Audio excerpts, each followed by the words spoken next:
Hello, what's up mga kabiyahe? So for today's video guys, maglo-long ride na naman tayo. And goal natin is makarating tayo ng Apari. So pakita ko muna sa inyo yung kagandahan ng Patapat Bridge. Ayan po. So samahan nyo ako guys, samahan natin kunin ang gas consumption ni Euro Model T 150 FI. So ayan, bali mga biyahe, pinulta ko muna yung Globe natin or si Euro Model T natin. Ayan, regular lang po yung ginas ko dyan, full tank. Ayan, so ayan, yun, bali 3.8 liters po yung nakarga niya. Na yan po yung odo niya guys, 6,721 kilometers. Ayan guys, nagpagas tayo ng isang araw. So ginamit ko ng konti dun sa bahay. So for today's video mga kabiyahe, kunin natin yung gas consumption ni Euro Model T 150 So ang gagawin natin guys, mag rides tayo from Batak. Actually nandito na ako ngayon sa Pasukin. Ay, Bakara pa lang. Kunin natin yung konsumo ni Euro Model T 150i, kung ilan yung gas consumption niya, kasi marami nag-request mga kabiyahe na gas consumption daw.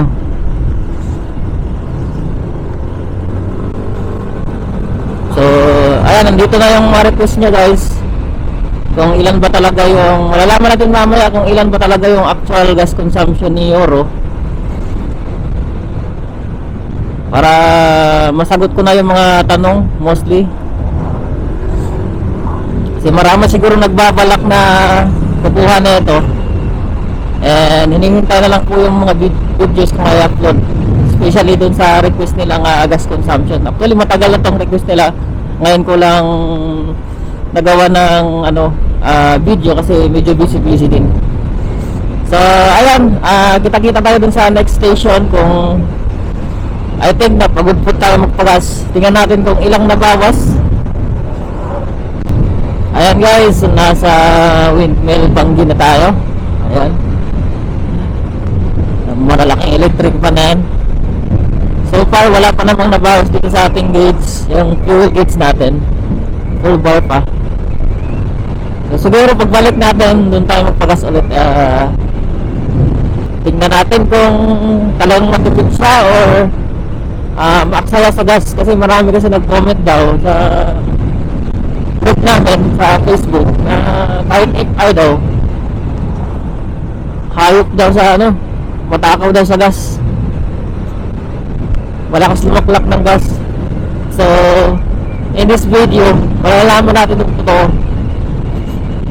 Balik natin mamaya kung ilan po talaga yung actual gas consumption nito.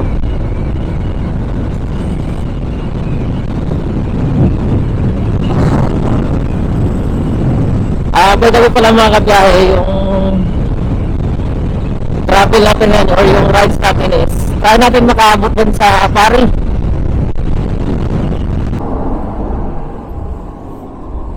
Ayan guys, katapos lang natin, katapos ko lang kumain. So dito guys, kung baka rides kayo dito sa Ilocos Norte, especially dito sa Bangi guys, masarap ang pagkain dito. Si Christian Milgar Eatery.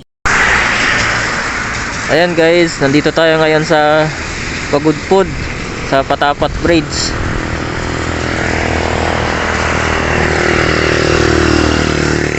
Grabe lakas ng ulan guys, oh. Lakas ng ulan, men. On natin yung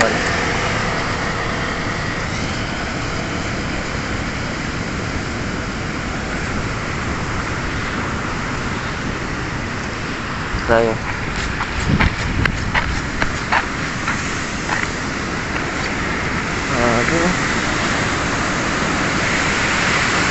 Dapat bridge. Okay.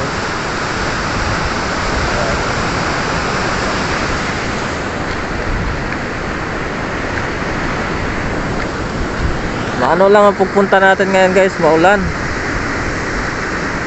Ayan oh. Kaya hindi ko nagamit yung natin,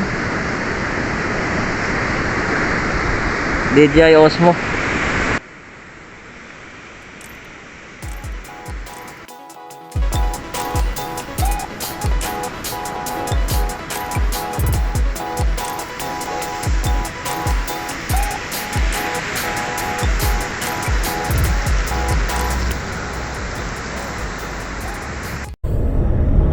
Ayan mga kabiyahe, nalampasan na natin yung proper ng Claveria.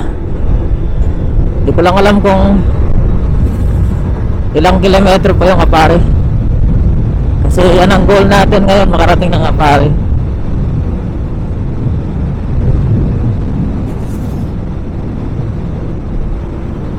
Ayan, medyo huminto na yung ulan pagdating ko dito sa Claveria.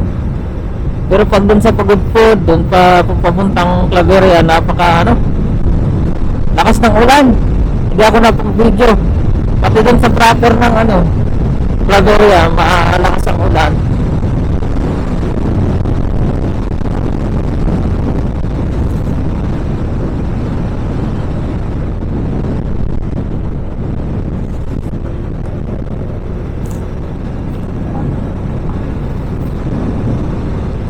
Yan, dito medyo makulimlim pa.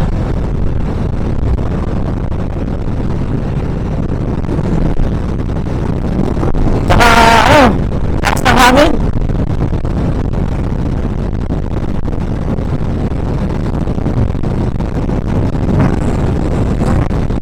Lakas ng hangin.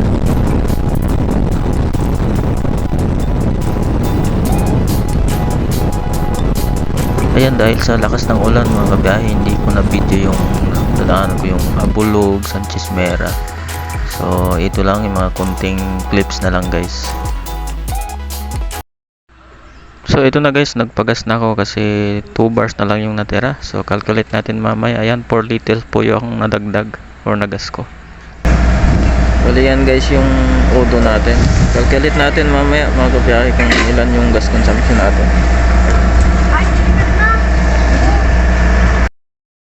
So ito na guys, ito yung calculation natin. So lagay natin yung unang odo, which is 6,721 kilometers odo, plus yung pangalawang odo natin is 6,889. So i-minus na lang natin yan. So ang lumalabas dyan, kumbaga i-minus natin yung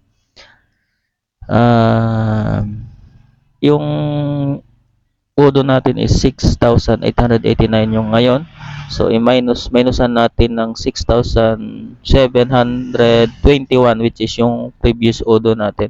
At ang lumalabas nito is 168 kilometers po yung natakbo natin. And then, since sa pangalawang gas natin is 4 liters yung na gas natin, which is ito yung 168, i-divide natin sa 4 liters. So ang lumalabas guys is 42 km per liter po yung konsumo ni Euro Model T 150 Fi. So sana guys nakatulong and nasagot ko na yung mga tanong ninyo about sa gas consumption ni Euro Model T 150 Fi. So matipid na po yan guys, 42 km per liter.